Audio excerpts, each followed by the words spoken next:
Well, there's an expansion for a Nintendo Switch. And right now, I don't even know about their online service. It's archaic.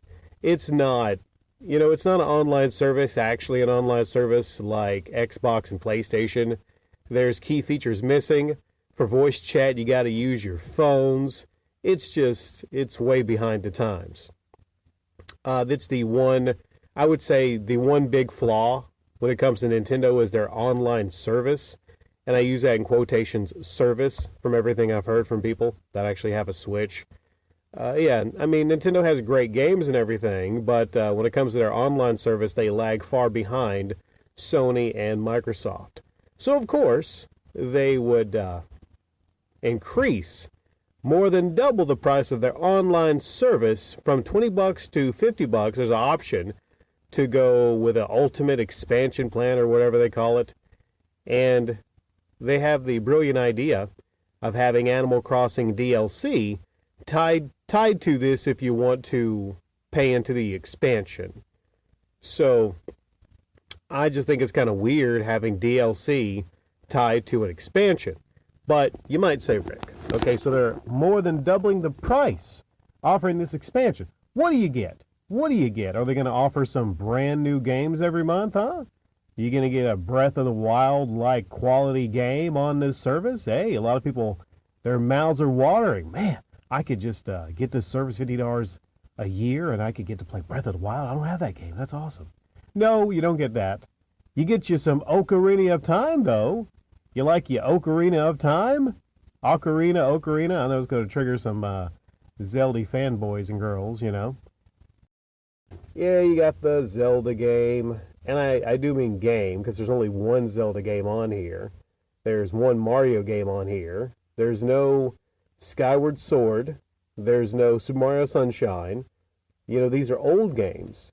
Even though it's in their power to actually put Skyward Sword or Twilight Princess or Sunshine or Galaxy, something newer, something actually, I don't know, from this.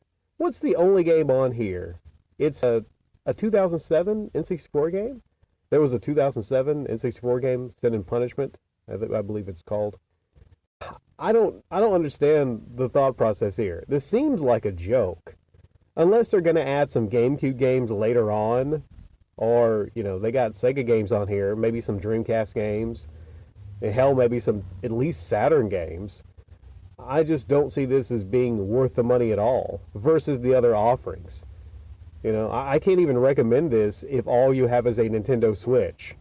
I cannot recommend this for the pricing, And you don't own any of these games. You don't own them. It's just like you play them, and once you're off the service, guess what? You don't get access to these games anymore. So it's not even a situation to where, you pay $50 a year and, you get to keep all these games on your Switch forever. No, it's not that. Oh, but it doesn't stop there. You know what they're offering? They're offering, in commemoration for this expanded online service, Nintendo is actually offering Sega Genesis and Nintendo 64 gamepads for the reasonable price of $49.99 for the gamepads. What the fuck is going on? $49.99 they're charging for some old-ass gamepads. This is almost like you can't, this has to be some kind of a joke. Has to be.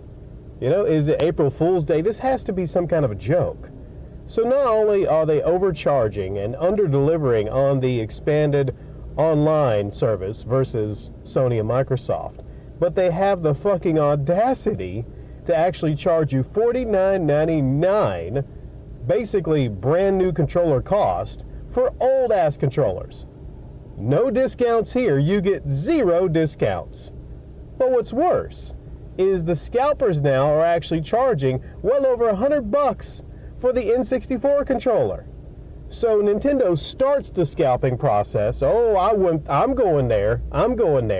Because to me, scalping is grossly overcharging for something. They have it for $49.99 And then the scalpers get a hold of them. They buy them for $50, and they're like, well, fuck it. There's all these idiots, these Nintendo fanboy idiots. They'll probably pay $150 a pop for just a controller. Now, one shocking thing to me is the fact that the controllers are priced at the same amount, $49.99 each. I think Nintendo kind of tells on themselves when they price the Genesis controller at the same price point as the N64 controller. Considering the differences in the controller, the fact the N64 controller, they have the analog sticks and the rumble feature, and the Genesis is a very basic type controller. So, yeah, you would think they would at least have it priced $10 less, but nope, not Nintendo. They gotta squeeze every fucking dollar out of people. That's Nintendo.